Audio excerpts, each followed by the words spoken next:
Hola, ¿cómo están? Bienvenidos al Portal del Villegas en esta edición de martes con Nicole Rodríguez, que ya está con nosotros. Estamos listos para empezar. ¿Cómo le va, Nicole? ¿Bien? Sí, Bien, ¿cómo muy estás tú, bien. Fernando? Todo Tan perfecto. serio que comenzaste. Estoy serio hoy día. Hoy día me boté a Chorito Las Pampas. Y Mira, antes de entrar en materia, las cosas que siempre les recuerdo. Uno, el jueves hay flamenco este jueves. Y como siempre, en la Casa del Jamón, Tenderini 171, estacionamiento al lado, reserve mesa, lo va a pasar muy bien. Estoy cambiando el orden para darle un poco de variedad, porque ahora viene Ignacio, estimados, que necesita la ayuda, sus papás, para que él pueda seguir viviendo. Ya les he contado la historia muchas veces, así que lo que hay que hacer ahora es ponerse simplemente. Y Teres, mi libro, yo no sé, incluso creo que ya se acabó el stock que teníamos, pero puede que quede uno, no sé. La verdad es que no he estado en eso, estoy en otra, estoy en la luna, estoy en mis días con los perros negros, como se dice. Revolución, mira, estimados amigos, autopsia de un fracaso, los está esperando si quieren saber lo que Nostradamus 2.0 opina de cómo llegó esta gente, que es un fenómeno bastante surrealista al poder, y lo que han intentado hacer, que también es bastante surrealista y además de ruinoso. Revolución. Hay otros libros míos también ahí disponibles y están todos en elvillegas.cl/tienda. Y hay uno que está súper, súper rebajado, que es La Torre de Papel, que parece que todavía hay gente que no entiende de qué trata el libro. Yo tampoco. Algún día le voy a leer algún capítulo más para que vayan entendiendo. Y por último, da lo mismo si se entiende o no el título. La cuestión es que si se entienden o no los capítulos. ¿No? ¿No creen ustedes? Ya. Y ahora partimos con el programa. Y yo creo que podemos ok. partirlo, Nicole, si no te importa, con lo que pasó en Argentina, donde en estas elecciones, que todavía no tengo clara qué son, pero eran elecciones. Cualquier elección sirve para ver el talante del público. En este caso eran unas primarias. Y el candidato que trata a los izquierdistas en forma bastante brutal les dice zurdos putos, así, tal cual, en sus caras. Milei ganó, no logró el tercio que se requería, pero ganó con una diferencia de 5 puntos sobre el que llegó segundo y con una diferencia aún mayor sobre los candidatos oficialistas. Y aquí tenemos otra vez el típico fenómeno tanto argentino como latinoamericano de pueblos que se aburren de las promesas falsas y de las ruinas que traen la izquierda, entonces vuelven a escuchar a los, llamémoslos de derecha o de oposición o liberales, y entonces los eligen y después se cabrean con eso y vuelven a elegir a los de izquierda y así en un ciclo eterno. Vamos a ver qué pasa. Si tú me esclareces lo de esta elección, Nicole, te lo agradecería mucho Eh, porque estoy un poco perdido. sí, es súper interesante lo de Javier Milei porque al final lo que cómo hace un quiebre en la dinámica política y también en el discurso políticamente correcto, quizás después podemos hacer un símil con lo que está ocurriendo con el Partido Republicano en Chile. Y esto no por tratar de asemejar, como lo hace la prensa, en tildar a Milei de un bolsonarista, Son muy trampista, perdóname, pero son muy la, idiotas. la, Son la muy. ultraderecha, porque lo que ocurre en Argentina y lo que viene ocurriendo hace más de 30 años es impresentable. Bueno, lo que ocurrió el día domingo, que son las primarias, las famosas PASO, que son con voto obligatorio, y además donde Javier Milei no competía con nadie de su propio partido, del Partido Libertario. Ellos se presentaron como La Libertad Avanza, pero eran primarias para varios cargos, también eran primarias para los gobernadores de las distintas provincias de Argentina. Sacó este 30.09% por ahí, cuando en general se proyectaba que ni siquiera iba a salir tercero. ¿Qué es lo que ocurrió? Algo inédito para la política argentina, que el candidato oficialista quedara en tercer lugar, el candidato Massa, el actual ministro de Hacienda de Argentina. Solo en Argentina, con una inflación que tiene a los argentinos acogotados, 115% interanual, puede presentar de candidato al ministro de economía, perdón. Pero realmente así funciona la política argentina. Bueno, y Juntos por el Cambio, que es el conglomerado de oposición clásico, el conglomerado donde está Mauricio Macri, el expresidente, 28%. Bueno, es interesante lo de Javier Milei, porque su discurso gira en torno a la libertad, esta cosa bien amplia, pero que él hace la bajada.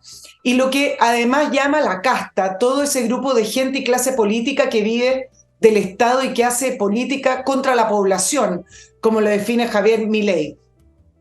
Y además, estos resultados, como decía, no solamente marcan un quiebre en el discurso, en ese asistencialismo y en esas políticas subsidiarias que se han estado instalando como un tumor cancerígeno en Argentina, sino que al final hace un quiebre en una serie de sentidos con la política como es el peronismo. Él habla del kirchnerismo también. No arremete tanto contra Juntos por el Cambio, porque finalmente los va a necesitar si quiere llegar a la presidencia de las elecciones que van a ser en octubre. Pero finalmente, ¿qué es lo que termina haciendo Javier Milei? Un planteamiento completamente distinto a lo que se viene haciendo en Argentina hace 40 años, que solamente ha empobrecido Argentina. Y además tiene la gracia Javier Milei de haber sido consistente con su discurso. No solamente hace ese quiebre y hace una política distinta, sino que ha sido consistente desde que se levantó como una persona que opinaba de política, es un economista, pero que opinaba de política en los programas y que finalmente sale electo diputado. Es radical, es muy intenso para presentar sus propuestas, pero ante el estado de declive y empobrecimiento de Argentina, ante esos niveles bochornosos de corrupción y del tamaño del Estado que tiene Argentina, al parecer él pudo captar ese ambiente ciudadano de decir las medias tintas o eso, bueno, llamemos a los acuerdos, no va a funcionar.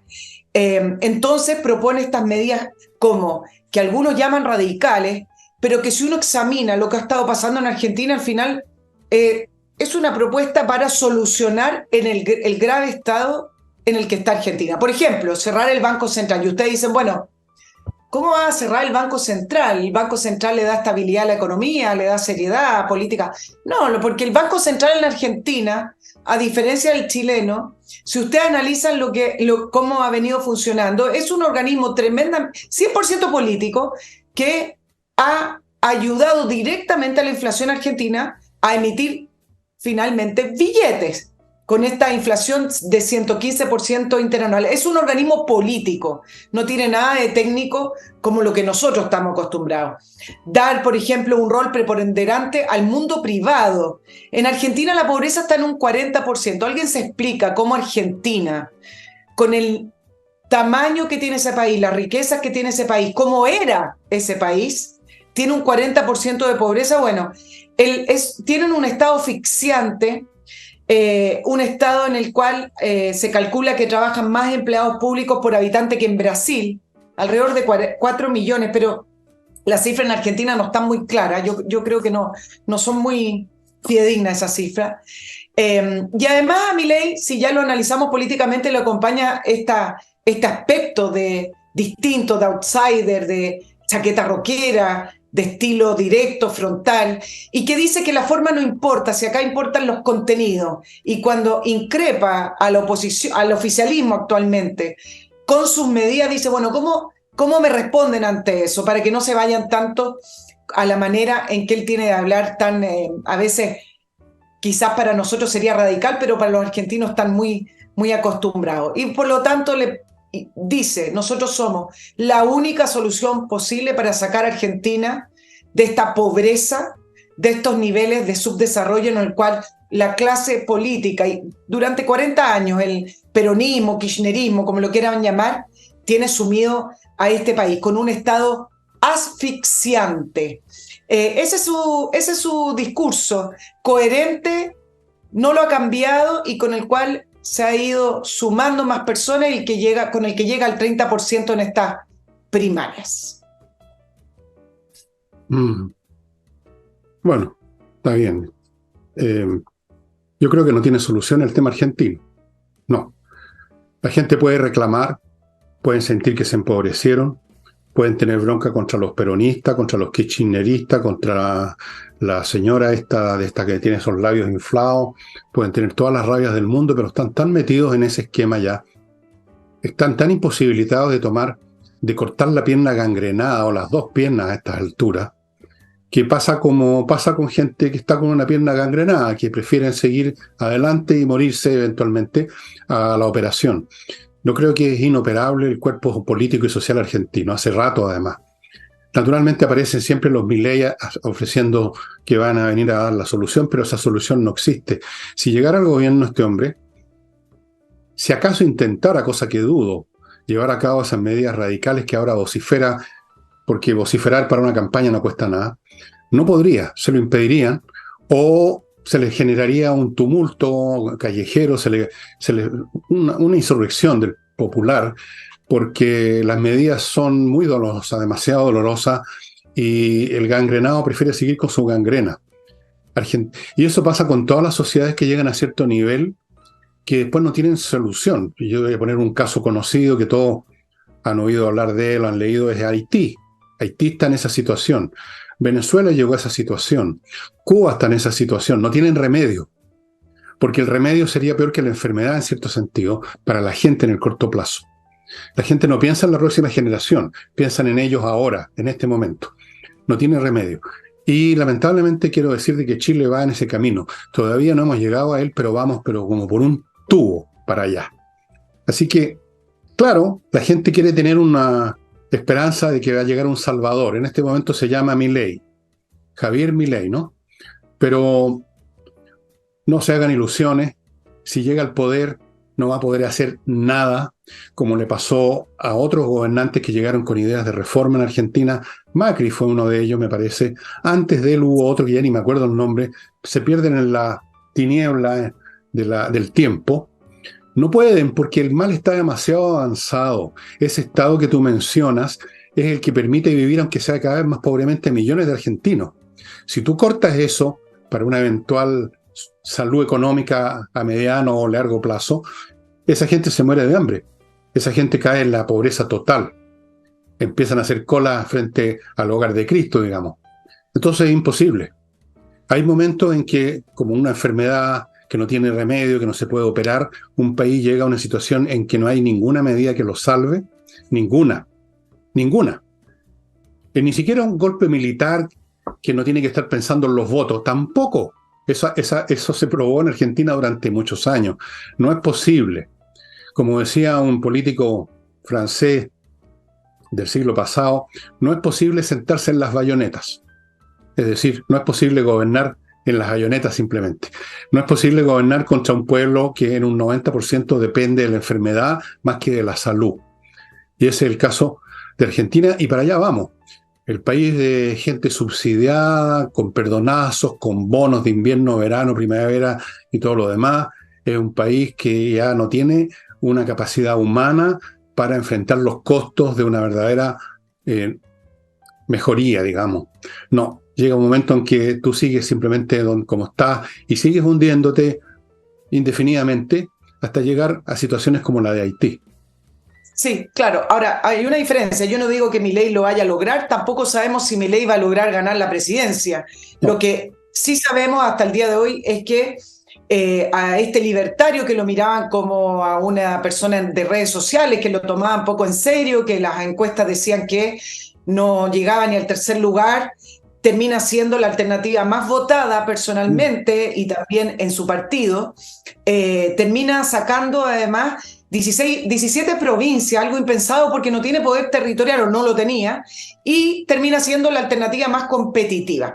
Voy a hacer un paralelo un poquito con lo que pasó con Caspero antes. Pero antes, las alternativas, antes vamos a ir a un bloque. Bueno. Vamos a ir a un bloque, estimado, porque tengo que ir midiendo los tiempos. No es por fastidiar a nadie, pero tengo que recordarle a ustedes algunas cosas que son de utilidad, ¿no? Todo lo que les menciono es útil para ustedes o puede serlo. Por ejemplo, va a venir un verano. ¿Para qué les cuento? Lean lo que está pasando en el hemisferio norte. Pónganse ya el parche antes de la herida, o pónganme, habían dicho, el acondicionador antes de los calores con miclimo.com, que inició su pretemporada de verano. No esperen a último momento porque entonces simplemente no van a conseguir los equipos. miclimo.com. Continúo con Kame ERP, este software financiero integral que encara, resuelve y ordena todos los asuntos contables, financieros y administrativos de una empresa. ¿Para qué le voy a dar la lista? Elementos de personal, cotizaciones, impuestos, control de stock, integración con los bancos, con el servicio de impuesto interno, todo. Kame ERP es el software que usted necesita y es muy fácil la instalación, el costo es súper accesible. Pónganse en contacto con ellos en la dirección que aparece a mi derecha. Continúo con la casona del Valle de Polpaico, que entiendo que aún no se vende, y si se vendió, mala raja. Es una casa de campo de una familia, una casa gigante. Está como a 50 kilómetros de Santiago, está en un terreno de 15 hectáreas, 150.000 metros cuadrados. La casa misma tiene 1.400 metros cuadrados construidos, 9 habitaciones con baño cada una. Preciosa casa, precioso lugar, ideal para invertir, estimados amigos, en hoteles de boutique o casas de reposo o centros de evento. Una cosa institucional de ese tipo está esperando. Esto de los hoteles boutique está teniendo mucho éxito en muchas partes del mundo, especialmente en lugares que tienen parajes especialmente bonitos como Chile. Casona del Valle de Polpaico. Los interesados comunicarse con el teléfono que aparece acá a mi derecha. Continúo ahora no con una casa, sino que con los edificios. Edifito, software para la administración integral de edificios. Los administradores saben la cantidad de temas que tienen que ver con un edificio, desde la remuneración, el pago, los sueldos, las cotizaciones personal, temas relacionados con, los temas materiales de un edificio, que las puertas que hay que mantener, que hay que pintar, que el ascensor, 1000 cosas. Amigos, este software está atento a todo, es una inteligencia alerta todo el día, no se le va a escapar ni un detalle. Edifito lo están usando en miles de edificios en América Latina. Y termino este bloque con KC-Consulting.cl, un grupo de profesionales a cargo de optimizar su contabilidad y sus tributaciones, tanto corporativas como personales. Cosa muy importante, porque tener problemas con el servicio de impuesto interno es un cacho muy pesado. Así es que KC-Consulting, para comunicarse con ellos, entren a tuasesoriatributaria.cl, tuasesoriatributaria.cl. Y ahora sí, Nicole, lo que usted quería decirnos.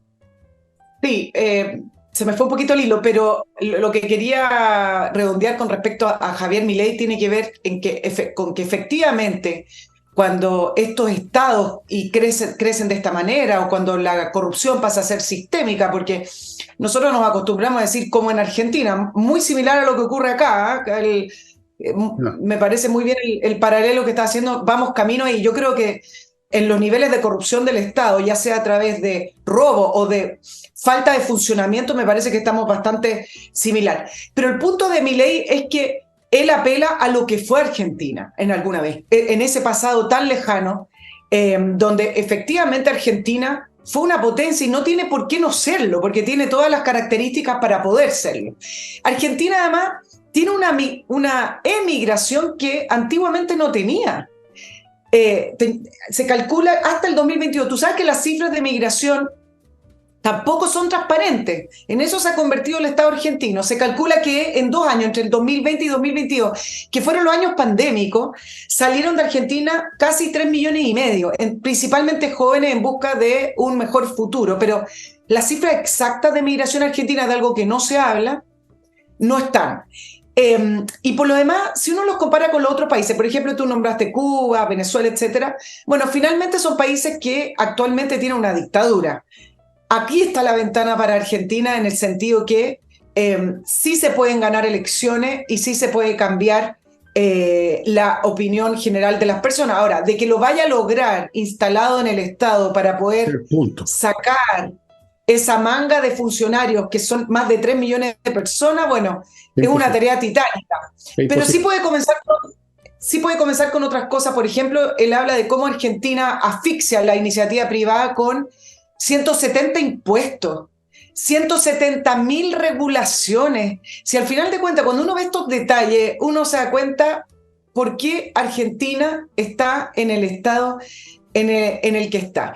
Y por último, decir dos comentarios que se hicieron ayer con respecto a los resultados de la prensa internacional, Fernando. ¿Lo puedo decir? Sí. ¿Te alcanzo a decir? Que tiene que ver con el peligro de Milei. Ya la prensa internacional empezó a hablar de qué peligroso que ganara Milei. En la prensa internacional lo hablan como la ultraderecha, en Argentina hablan más bien de el ultralibertario. Y resulta que, ¿acaso no es más peligroso un Estado 100% corrupto que maneja las instituciones, que manipula las estadísticas, que finalmente el día domingo, cuando era el horario oficial para salir a dar las cifras oficiales, el gobierno se negaba a salir, causando todo tipo de suspicacias, de sospechas con respecto a los resultados de las primarias? Y era solo una primaria, Fernando. Entonces, ¿no es más peligroso un grupo político o un gobierno que se niega a salir a dar los resultados porque los resultados son adversos y que finalmente ni siquiera los dio? Salió varias horas después a decir que las cifras oficiales estaban en el portal del gobierno. Entonces, me parece que eso de catalogar de peligroso a ciertas personas cuando quienes están actualmente en el gobierno son igualmente de peligrosos porque no sé si creen realmente en la democracia cuando no la tienen, bueno, me parece que ahí es la misma prensa internacional de siempre. La prensa se ha convertido en una manada de ovejas, de burro en todas partes del mundo, por muchas razones. La chilena, la argentina, eso que llaman la prensa internacional como si fuera una prensa mejor. La prensa internacional. Entonces uno asume, diablo, estos son de Estados Unidos, de Inglaterra, estos deben ser mejores. No, son igual de penca, son igual de mediocres y son igual de entregados a los poderes que son. Eso primera cosa. Y segundo, ¿peligrosos para quién, Nicole? Peligrosos, evidentemente, que son peligrosos para los que están en el aparato tal como ahora es, pues, que son esos millones de argentinos que tú mencionaste. No solamente la casta gobernante, los ladrones que se llevan sacos con plata a las casas, que entran en negociados de millones de dólares. Fuera de eso están estos otros millones de argentinos comunes y corrientes que viven mal, pero viven enganchados al aparato público. Ellos también tienen un interés creado. Para ellos también este señor Milei puede representar un peligro. Así que cuando dicen peligro, sí, pero ¿para quién es peligroso? Para el pueblo argentino en general yo no sé, porque no sé si existe un pueblo argentino en general. Existe un pueblo argentino que está vinculado a la máquina del Estado, a esta burocracia patológica, y hay un pueblo argentino que no está conectado. Esos son dos pueblos, y son dos peligros distintos. Yo creo que no va a poder hacer nada Milei porque es muy tarde. Es muy tarde. Hay cosas que tienen su momento histórico y después son imposibles porque otros tomaron el lugar que tú no tomaste. Esto es como una carrera. Tú eres deportista y lo sabes. Si tú vas último en la carrera y faltan 10 metros para llegar a la meta, es imposible que te recuperes. Es imposible. Ya te ganaron. Estás liquidada, simplemente. Entonces... ¿En qué sentido? No, pero el caso de Milei, fíjate que te dije que podíamos hacer un pequeño paralelo con Kast para terminar el tema, que es interesante, porque Kast, ¿te acuerdas que sacó la primera o la más alta votación en la primera vuelta con un 27,91% y le seguía a Boric con un 25%? Entonces, es interesante en el sentido de ver qué línea va a tocar Milei y qué línea o qué camino va a seguir para poder plantear esta votación general en el país para poder llegar a la presidencia. Porque Kast optó por desfigurarse con este tema de los acuerdos, con este tema de que tenía que juntar a la gente de Chile Vamos, con este tema de que no es que las elecciones se ganan por el medio. Lo único que consiguió con Kast es que finalmente ni siquiera la gente que votó por él en primera vuelta a veces terminó sin votar por él porque se desfiguró. Era un mensaje muy extraño, muy tibión, muy huevón. Quería encajar. Va a ser interesante ver qué hace Milei con respecto a su mensaje y su contenido, si es que para poder encajar y si es que le resulta, continúa persistentemente con ese mensaje que quiebra con la política tradicional y que está planteando un modelo distinto a la Argentina empobrecida, o si para poder capturar los votos que necesita para llegar, con el 30% no llega, pero si captura el resto de los votos, por ejemplo, de Juntos por el Cambio, tiende a moderarse un poquito y proponer otras cosas. Vamos a ver, porque Bueno, ahora las políticas son bastante similares en muchos sentidos. sí, pero yo creo Con que no va varios a pasar eso. Yo creo que Milei, como buen argentino, tiene muchos más cojones que los chilenos. Los argentinos no son como nosotros, no son tibiones, no son cagones, no andan con la cosa sinuosa. Así es que si se trata del carácter o de la postura que va a tomar Milei como individuo, yo tengo más confianza que no va a entrar en esas cosas. Segundo, espero que Milei se dé cuenta de lo que no se dieron cuenta acá, que la idea de que tú ganas más votos yendo a una especie de receptáculo inerte de votos medios es una estupidez gigantesca. Tú no ganas votos diluyendo tu postura, sino que reforzándola y atrayendo, seduciendo con ella a esa gente del medio. No yendo a recitar las mismas ambigüedades que incluso a la gente del medio le empiezan a dar un poquito de repulsión. Y espero que aquí lo entiendan los republicanos. Jugar al medio, ya tenemos estos votos de lo que llaman la ultraderecha, ahora ganemos estos que están un poquito más al centro y luego ganemos estos otros que están un poco más al centro todavía. Eso es perder votos, no ganar votos. Espero que Milei se dé cuenta, pero igual, como te digo, yo creo que va a llegar al gobierno. Es probable que llegue, a menos que le pegan un balazo antes, cosa que ya no me extrañaría, tal como están las cosas en América. Pero si llega, veo muy difícil, por no decir imposible, que logre operar ese cuerpo, Nicole, por mucho que lo quiera hacer, porque finalmente un hombre está solo. Un presidente no gobierna solo, ni siquiera un emperador gobierna solo.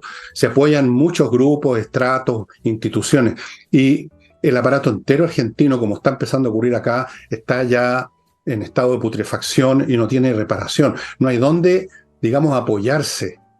Si esto se ha tratado de hacer antes en Argentina y en otras partes, y el resultado siempre es el mismo, un fracaso, una tragedia humana y social en gran escala. Argentina tuvo su oportunidad hace 100 años, ya no.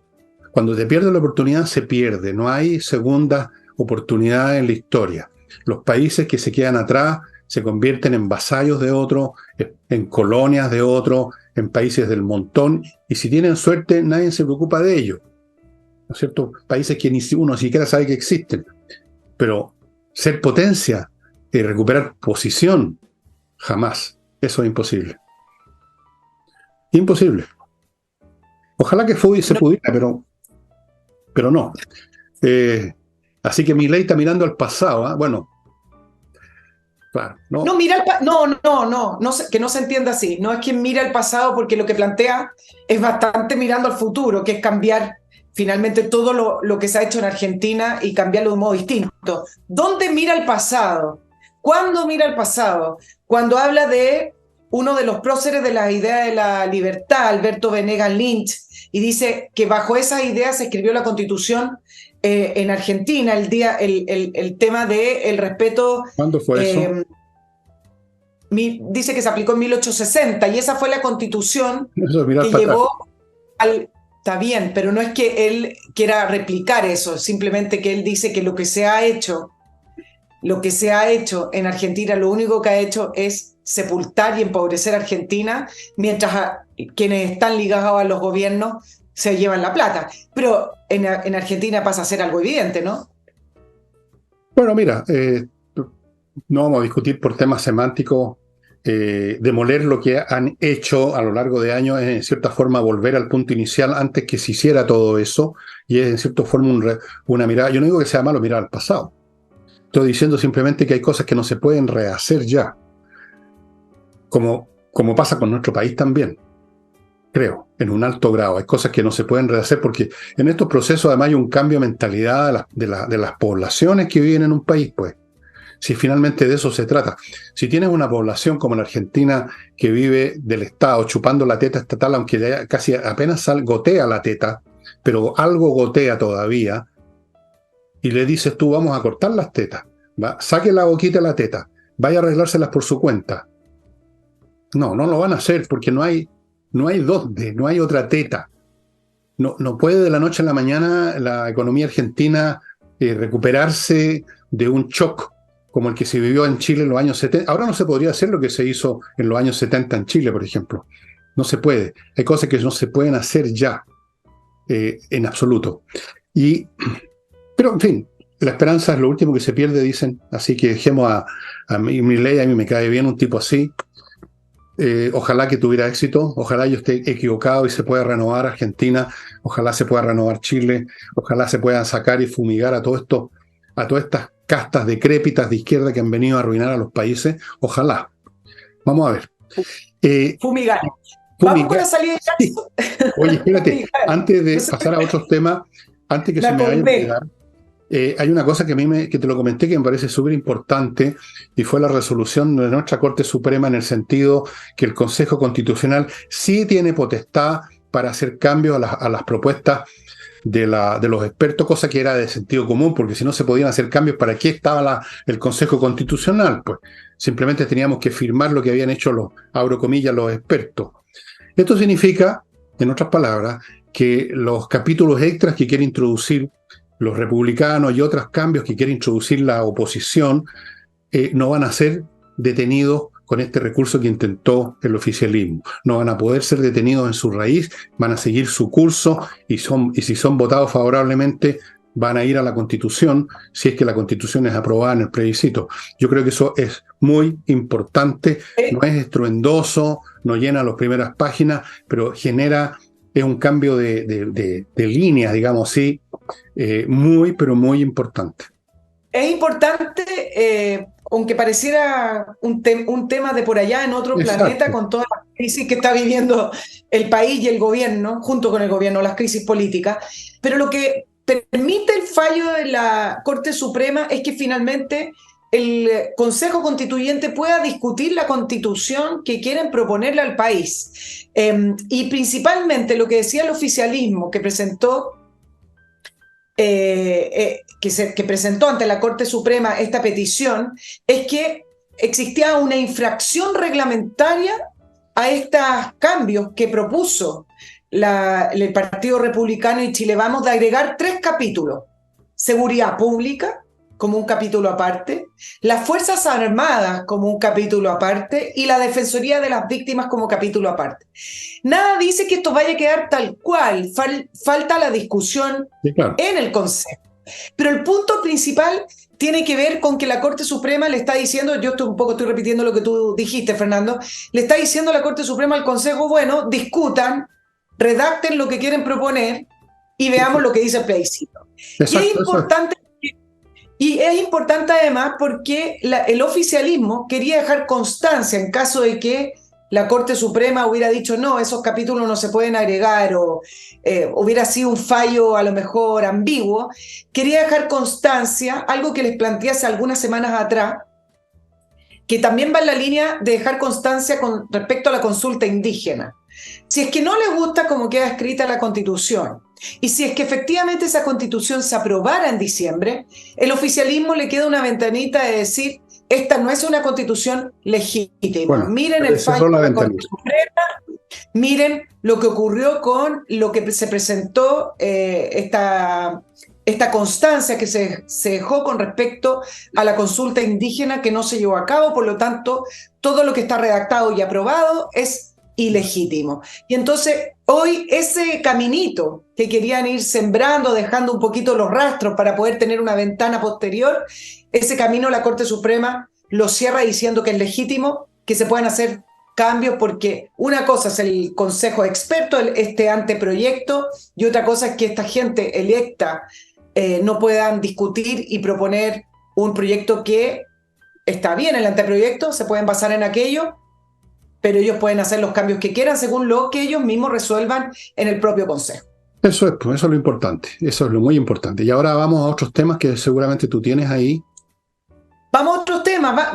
Echémosle una miradita a la salida del ministro Jackson, porque hoy ha estado más o menos congelada la política en torno a esto y en torno al caso de fundaciones, que ya me voy a referir también, porque además está ligado a la salida de Giorgio Jackson. Estaban los votos para la acusación constitucional.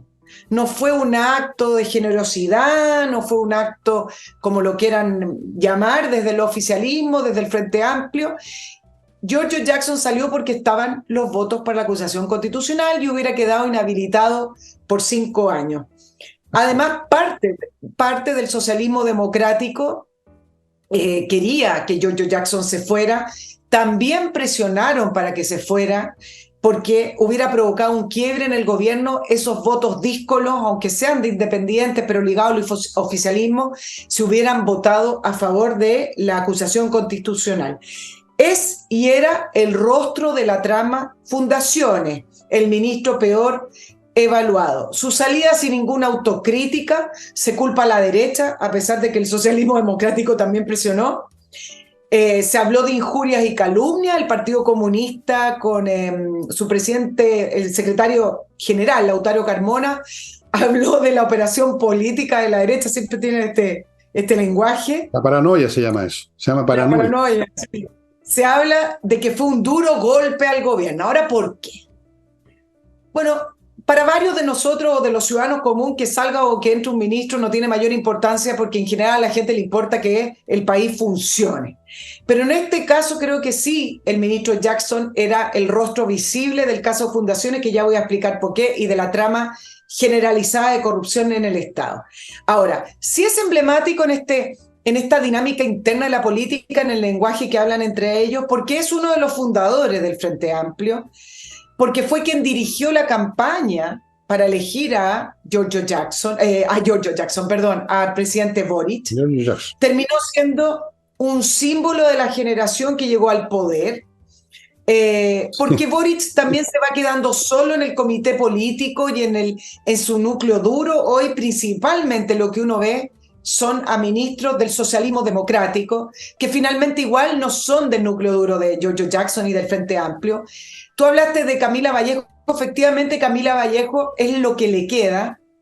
Todo el resto de los ministros que han salido, Isquia Siches, Janet Vega, todo el resto no eran del núcleo duro del presidente Boric. ¿Cuál núcleo? Hoy, el núcleo duro con los cuales levantaron los movimientos estudiantiles y con los cuales finalmente llegaron al poder. Isquia Siches, me perdona la expresión, pero es como una parecida, era una amiga, salió del colegio, del colegio médico a propósito de la pandemia, pero no era importante para él. Giorgio sí lo es, así como Camila Vallejo, que se ha replegado y que le han invisibilizado en todos estos casos para poder cuidarla. Pero más allá de estas dinámicas internas que le preocupan solo a ellos, ahora varios decían que el gobierno va a madurar. Por ahí leí una columna de un analista, decía que ahora el presidente Boric queda libre. Y acá yo hago un punto totalmente distinto. El presidente Boric no es muy distinto a Giorgio Jackson, y el gobierno tiene muchísimos problemas y varias crisis a la vez que van mucho más allá de Giorgio Jackson. Y con esto me voy a quedar con lo que dijo Ascanio Cavallo, Fernando, porque me parece que es lo más propio, más allá de algunos que seguían tratando de estirar la renuncia de Jackson como si fuera a ser una especie de renovación del gobierno. Ni Jackson es tan importante para el gobierno, ni el gobierno tiene un único problema llamado Jackson. Así se resume el estado del arte en este minuto con respecto a la renuncia de este famoso ministro. Bueno, pero si todo eso lo dije hoy día, Nicole. Que Jackson no pesa ni lo que una cabrita, que no cambia nada. Exactamente eso dije. No cambia absolutamente nada. De hecho, no hay un núcleo duro. Había un núcleo, pero duro. ¿Duro en qué? Duro de cabeza, probablemente. Dije hoy día con todas sus letras que no pasa nada con la salida de Jackson, que no significa nada. Palabras textuales mías. Cavallo debe haber dicho lo mismo, porque es así, como decir 2 más 2 son 4, todos decimos lo mismo, porque es así. No va a cambiar este gobierno, no va a cambiar Boris, no va a cambiar la Vallejo, no va a cambiar el Partido Comunista, no van a cambiar toda esa horda, no van a cambiar, son todos iguales, dije claramente, son hechos como un producto industrial, son todos exactamente iguales. Entonces, si sale uno y entra otro, es lo mismo, es cambiar Chana por Juana, como decía mi mamá. Es la misma cosa. Y los problemas no van a desaparecer como por arte de magia. Y lo que me llamó la atención, y que lo dije también ayer, el lunes, es que el oficialismo está convencido que porque tiraron al canasto una cabeza que estaba ya cortada y que se mantenía pegada con corchete, entonces ahora la derecha tiene que ir a todas las mesas, firmar todos los papeles, aceptar todas las proposiciones, como la lista que hizo la señora Tobaki, una lista para la risa, una lista de buenos deseos, como si la política se hiciera con buenos deseos. Entonces Pero, no cambia nada, efectivamente, no cambia nada porque Jackson no era nada al final. Si da lo mismo, pueden decir que él fue el que diseñó esto y diseñó lo demás. Claro, uno puede diseñar y puede diseñar estupideces también, pues. Si no era el gran ingeniero político que lo están pintando, era lo que es y son los demás. Un montón de cabritos de una generación repleta de arrogancia y de ignorancia, que creen que por escuchando a la Greta Thunberg ya son ecologistas, que escuchando, no sé, un matinal ya saben de política, no sé. Entonces, no cambia nada, efectivamente, la salida de Jackson. La única duda para mí es qué premio consuelo le van a dar, porque el hombre, por supuesto, sí. se muere de hambre si no le dan un premio consuelo. ¿Se ha advertido de algo? ¿Se ha dicho algo sobre eso? No, es muy reciente, pero creo que lo que confirma que no cambia nada, y acá políticamente me parece que es interesante, fue el gesto que hizo el presidente Boric antes. Tú también lo hablaste en el programa del día lunes con respecto a cuando sale de la Moneda y agarra el megáfono en esa manifestación que fue preparada por un funcionario de La Pintana, que es un dirigente social, ¿ah?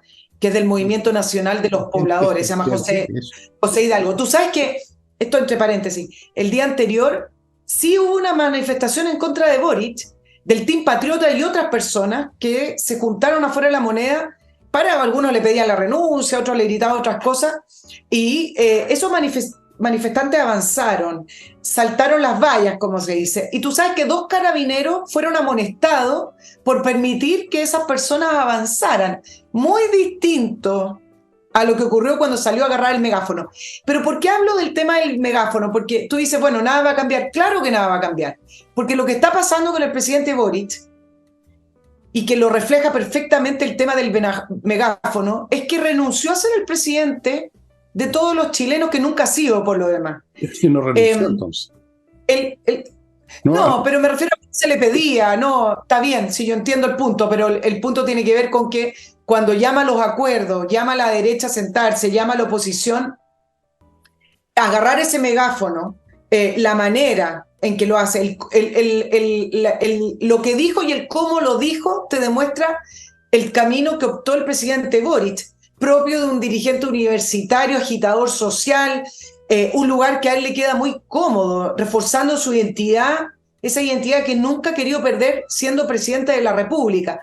Y en su mensaje, con el megáfono en mano, de la lucha social, de las manifestaciones contra la propia institucionalidad que él dirige y del cual él es responsable, recalcando, mira lo que dijo, mientras él sea el presidente, el litio, mientras yo sea presidente, el litio seguirá y será de los chilenos y que no va a claudicar en sus luchas. Entonces, finalmente, ahí tenemos el presidente, 25%, que no sale de su trinchera y que optó por ese 25%, porque me imagino que el cálculo que hace es lo siguiente.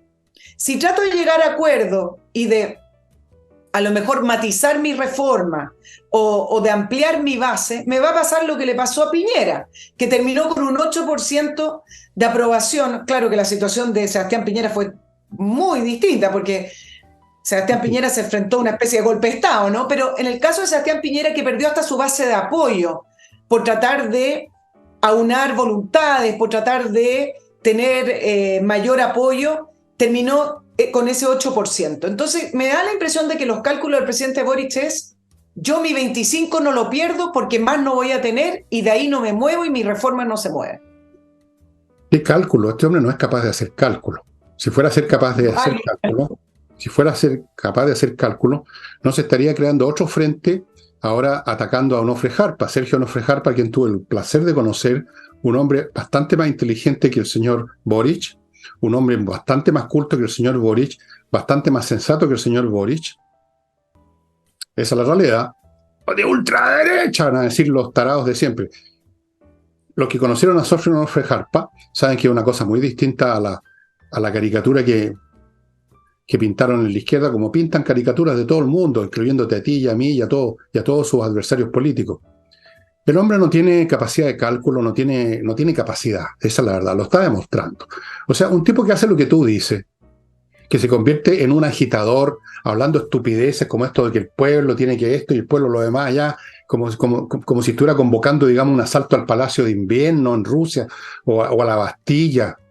Un hombre así demuestra tan poca inteligencia y está tan dominado por las hormonas y tan dominado por sus problemas de salud mental, porque tiene problemas de salud mental el hombre, que uno se pregunta por enésima vez cómo un hombre así está en la presidencia de la República. Y qué suerte va a correr el país con un hombre así y con la gente que lo apoya, y que lo apoya en parte por miedo a qué pasa si este gallo cae, caemos todos, o porque piensan, bueno, llegará un momento en que lo reemplazaremos con nosotros, etcétera. Si está calculando, como tú dices, me voy a quedar con el 25%, si es que es 25%, bueno, ¿qué clase de cálculo es eso? O sea, embarquémonos en el Titanic sabiendo que se va a hundir. Eso es lo que está diciendo. ¿Cree que puede hacer la revolución con el 25%? ¿Cree que puede hacer la revolución con las primeras líneas? Con las primeras líneas puede quemar un supermercado, pero no puede destruir una institucionalidad. Con las primeras líneas puede enfrentarse a carabineros que no hicieron lo que podían haber hecho, pero no puede realmente llevar a cabo lo que él pretende. Que se quede con su 25%, que se vaya a la casa con su 25% y que deje gobernar a gente un poquito más adulta y por lo menos con un coeficiente intelectual normal. Si no pedimos genios en esta cuestión, pedimos gente normal, sensata, con sentido común. Este hombre demuestra que no tiene ni un cálculo, Nicole. O sea, si por un momento, seguramente presionado por sus asesores que le dicen, por favor, no diga esto, por favor, quédese callado. Y cuando igual le salta la pu, cuando igual le sale la tripa, cuando igual le sale el verdadero Boric, hace esta estupidez, sale con el megáfono, o empieza a tratar a Onofre Jarpa como si estuviéramos en la época del gobierno militar. Entonces ese tipo de discurso funcionaba. Bueno, hecho desde fuera del país, porque aquí adentro no se atrevían a hacerlo, desde luego. Es patético la figura de este caballero. Y yo me pregunto lo siguiente, esto es especulación.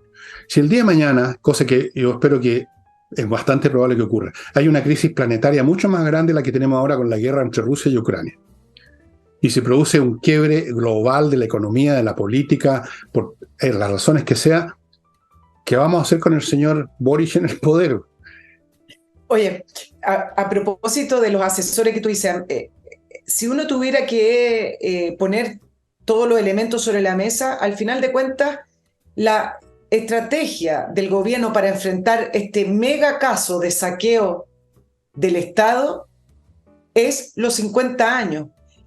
Al parecer, el gobierno, con el presidente Boric a la cabeza, decidió utilizar los 50 años. Lo utilizan para todo, pero les viene justo en este minuto, 14 de agosto, que queda prácticamente un poquito menos de un mes para la conmemoración de estos 50 años, y entonces agarraron lo que tenían, los 50 años para poder mantener su base de apoyo y poder lidiar con este caso, este mega caso, que todavía no tenemos las explicaciones concretas y correctas porque, bueno, todavía está desarrollándose. Entonces, los 50 años, entonces, ¿qué hace? Levanta la figura de Sergio Onofre Jarpa para poder enemistarse con la oposición, a la misma oposición que llama a sentarse a la mesa y que les dice que ahora no tienen excusa. Entonces, en esta ambivalencia, claro, quiere la reforma, pero de verdad no quiere acuerdo, no quiere diálogo. Lo que quiere es que la oposición pierda apoyo a través de los 50 años porque quiere volver a posicionar a la oposición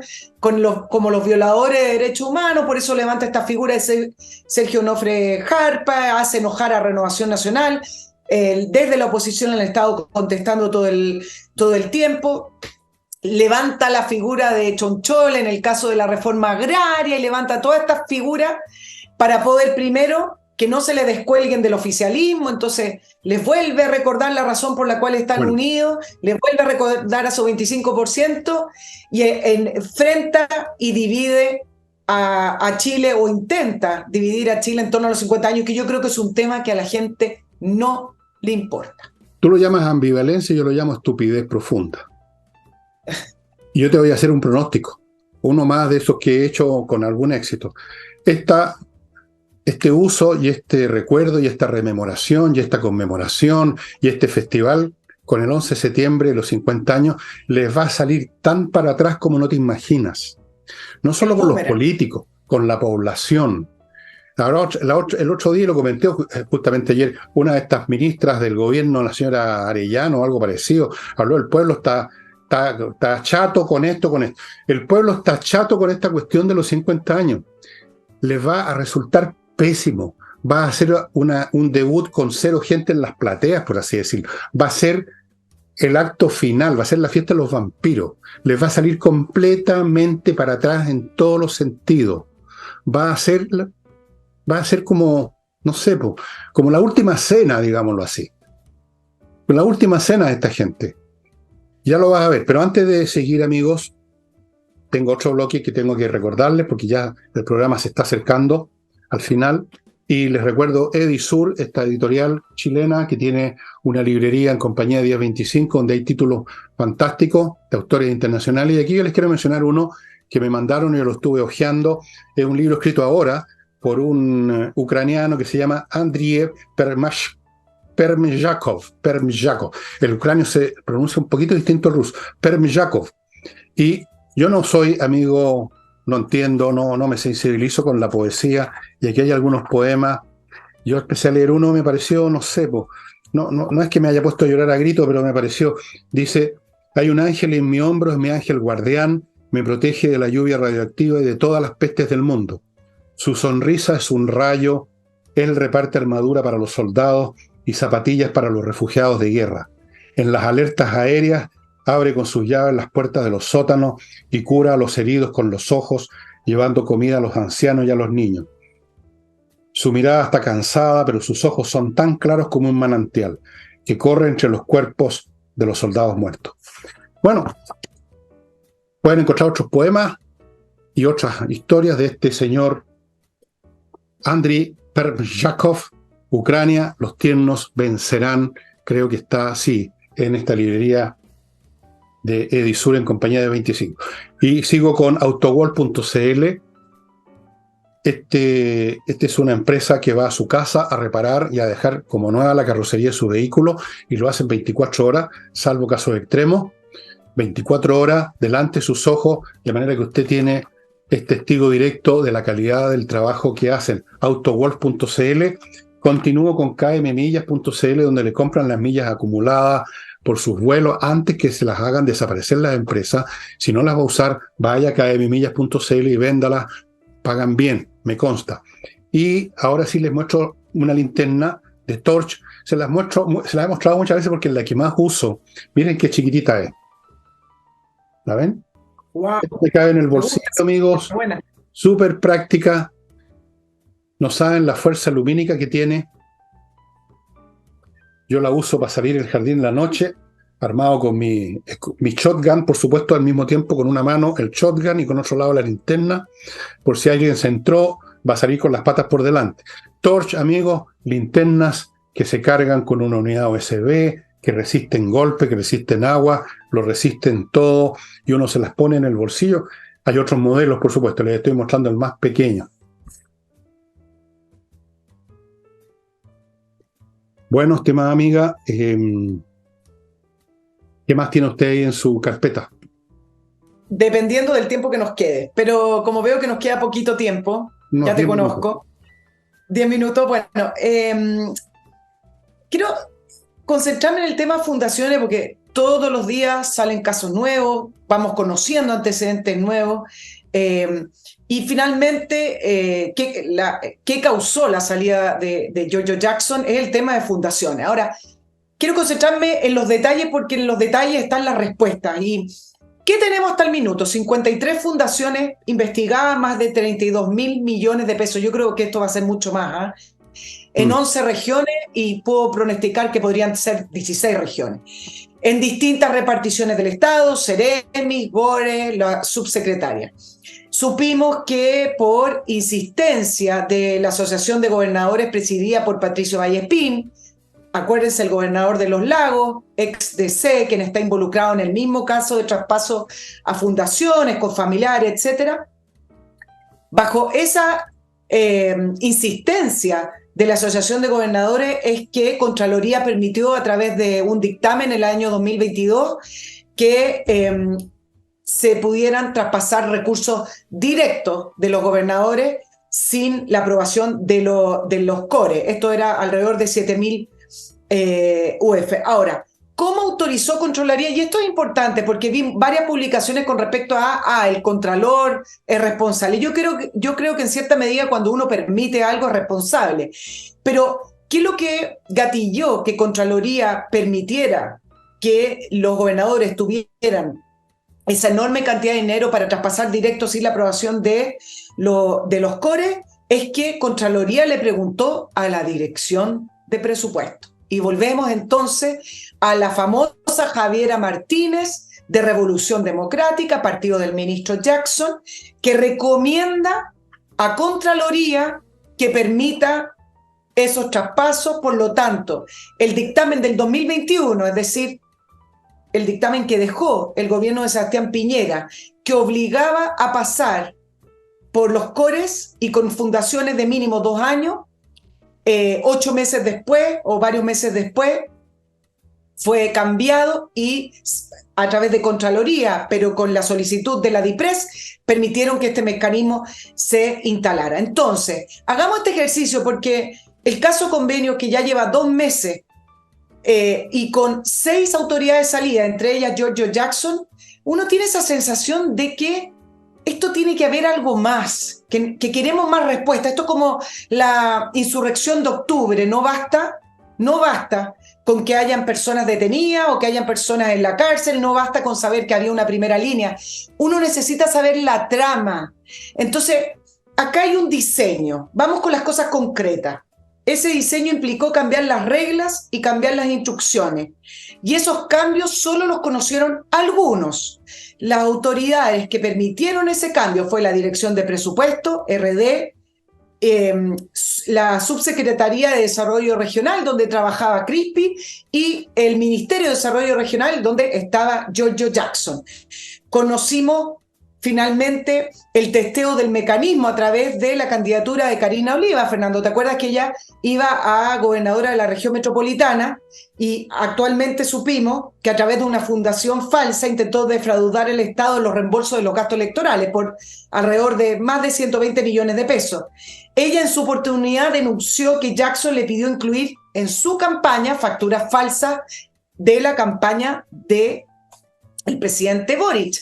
Entonces, aquí tenemos todo el mecanismo donde la Contraloría va a ser poco quizás, porque el Contralor se va en diciembre, donde Fiscalía identificó 4 patrones comunes, pero que a pesar de esto, Fiscalía decidió no agrupar las investigaciones. Y acá yo me detengo, Fernando, porque acá me parece, lo que va a determinar el resultado, porque el orden de los factores se altera el producto. Podemos terminar con juicios caso a caso, con condenas sí o no, es decir, con un gran caso que va a ir región por región, caso a caso, y entonces tendremos unos sinvergüenzas por acá, un caso de corrupción por acá. Pero si se agrupan estos casos, nos vamos a ver frente a una especie de lavallato, al mecanismo, a lo que nosotros siempre hemos planteado acá que lo es. Es un mecanismo diseñado para sacar la plata del Estado, para enriquecimiento personal y para actividades políticas. Si no se agrupan todas las causas en un fiscal que pueda determinar eso, finalmente vamos a tener lo que les dije antes. Un caso por acá, sí, un responsable por acá. Esto lo hemos dicho 1.000.000 de veces en este programa, Nicole, de que esto es una máquina, un aparato, un proyecto institucional global, revolucionario, con elementos de corrupción que se dan en todo proyecto, en toda situación humana, pero que no son los definitorios. Lo dijimos así, me parece, así como varios programas atrás, y tú has encontrado otros elementos que lo confirman, y seguramente mañana van a aparecer otros elementos. Según la ocasión y según el tema, son distintas las partes del engranaje estatal que se usan. No todo el tiempo se están usando todas, pero se está usando el Estado. Por lo tanto, una política de Estado. Una política de Estado no necesariamente ocupa todas las instituciones. Una política de salud ocupa el Ministerio de Salud, no ocupa el Ministerio de Hacienda, o lo ocupa indirectamente, no ocupa el Ministerio de Agricultura. Todo depende de la tarea que está en mano. Y lo de las fundaciones ya sabemos cuál era la tarea, adoctrinar. Antes de continuar, porque queda poco tiempo y me quedan 2 bloques, la alergia hoy día me está matando. patriciastocker.com, un grupo de profesionales a cargo de hacer lo que mucha gente se olvida y que es importante, que es registrar su marca. Su marca comercial, en cualquier momento alguien se la disputa y le crea problemas. Más le vale que la registre y a partir de ese momento usted va a estar en paz, la van a conservar, la van a renovar, todo lo necesario, patriciastocker.com. Continúo con el Learning Group, un grupo de emprendedores exitosos que está dando lecciones, clases vía internet o en directo en un local que tienen en Providencia sobre montones de distintas actividades súper interesantes y que pueden ser lucrativas si se hacen bien, y para hacerlas bien es que están estos cursos precisamente. Ahora está, por ejemplo, una sobre corretaje de propiedades y me imagino que pronto les voy a contar de otras. Y termino este bloque y me va a quedar uno más para el final con compreoro.com, que es su póliza de seguro, estimado amigo. En un mundo y en un país donde no se sabe lo que va a pasar mañana, el oro y la plata le da seguridad, porque sí se sabe lo que pasa con el oro y la plata. Siempre conservan su valor, porque el valor que tienen es intrínseco. No es un título representativo de una fracción de una empresa. Es valor en sí. Oro y plata en lingotes con casi 100% de pureza en compreoro.com. Bueno, lo que sucede todas las semanas es que aparecen nuevas aristas de lo mismo, nuevas aristas, nuevos detalles de lo mismo. Si uno tiene claro el cuadro completo, puede o no tomar en cuenta las nuevas aristas, porque, como decía el personaje de una famosa película de los años 30, no leo la prensa, no me interesan los detalles porque ya sé que en general el mundo anda patas para arriba, y era totalmente cierto.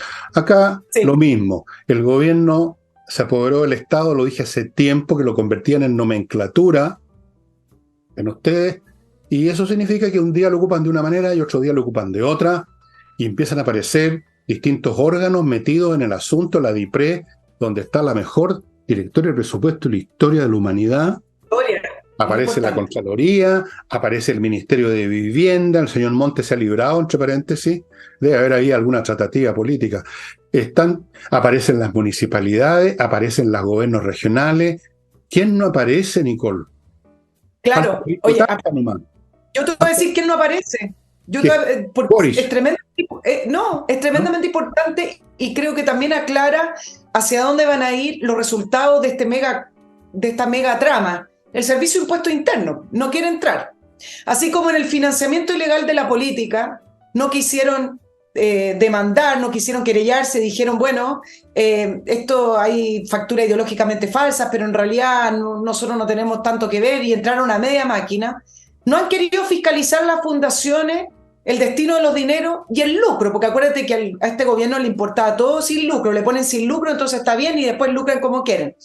El director del Servicio de Impuesto Interno, Hernán Frigolet, dijo hasta el minuto, imagínense todos los datos que sabemos, hasta el minuto no hemos detectado un posible fraude tributario. Ya, hasta ahí llegamos. Okay. Le respondió el ex director jurídico del Servicio de Impuesto Interno diciéndole que el Servicio de Impuesto Interno tiene la obligación de investigar a la fundación y de fiscalizar. ¿Ustedes se imaginan si esto hubiera sido un tema de empresa o de un privado? El Servicio de Impuesto Interno estaría encima, solicitando la información, congelándole fondos o lo que sea. Yo quise dejar el tema del Servicio de Impuesto Interno como un punto aparte, y te voy a plantear el último punto para terminar con el tema de esta trama que siempre van apareciendo.